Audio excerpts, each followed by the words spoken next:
Hello everyone, and welcome back to the channel. Today, I want to talk about something that sounds incredibly simple, yet is one of the most difficult things for us to do in our modern lives. Absolutely nothing. Think about it. When was the last time you just sat without a phone, without a book, without a to-do list running through your head, and just existed? If you're like most people, that question might make you a little uncomfortable. We live in a culture that glorifies busyness. What did you do today? Is a question loaded with expectation. We're taught from a young age that every minute must be productive. To be still is to be lazy. To do nothing is to waste precious time. Our calendars are packed, our minds are cluttered, and our value often feels tied to our output. We wear busy like a badge of honor. But what if I told you that this constant need to be doing is actually hurting us? What if the greatest act of self-care, the most productive thing you could do for your well-being, is to embrace the art of doing nothing? Let's be clear. Doing nothing is not the same as being lazy. Laziness is an aversion to effort. Stillness, on the other hand, is a conscious choice to pause, to step away from the relentless churn of activity. It's not about avoiding tasks. It's about creating space for restoration. Think of your mind like a muscle. If you work it out constantly without any rest days, what happens? It becomes fatigued, strained, and eventually it breaks down. Our brains are no different.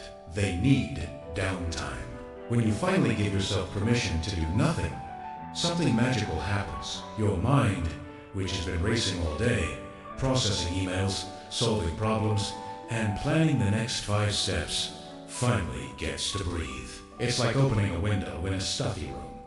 Suddenly, there's space. The constant noise of your inner monologue begins to quiet down. This isn't about forced meditation or trying to empty your mind, which can feel like another task. It's simply about letting go of the need to direct your thoughts. Let them wander, let them be. And it's not just your mind that benefits. Our bodies hold on to the stress of our busy lives. That tension in your shoulders, the tightness in your chest, that subtle, humming anxiety that's the physical manifestation of a life without pause. When you allow yourself to be still, even for just a few minutes, your nervous system gets a crucial message. You are safe. The fight or flight response, which so many of us live in constantly, begins to power down. Your heart rate slows, your breathing deepens, and your muscles start to release that stored tension. In this state of doing nothing, your body begins its own profound process of healing and rebound. It is in these moments of stillness that your body can finally get to work on repair and restoration, functions that are suppressed when you're in a state of chronic stress. One of the biggest lies our culture tells us is that rest is a reward. We think, I'll relax after I finish this project, or I'll take a break once I've earned it. This is a dangerous mindset.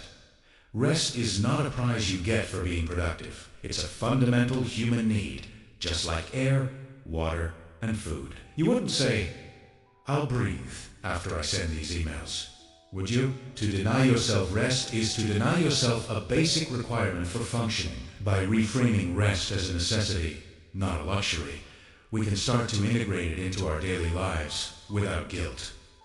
It's not about deserving a break. It's about needing one to survive and thrive. Have you ever been stuck on a problem, racking your brain for a solution, only to have the perfect idea pop into your head while you in the shower or taking a walk? That's the power of doing nothing at work.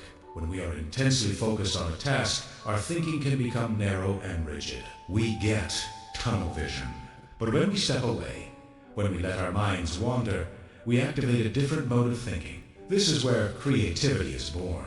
It is in the spaces between the doing that our subconscious mind can connect disparate ideas and present us with innovative solutions. Clarity doesn't come from forcing it. It emerges from the quiet. So, the next time you feel creatively blocked or overwhelmed by a decision, the most productive thing you can do might be to go sit by a window and just watch the clouds go by.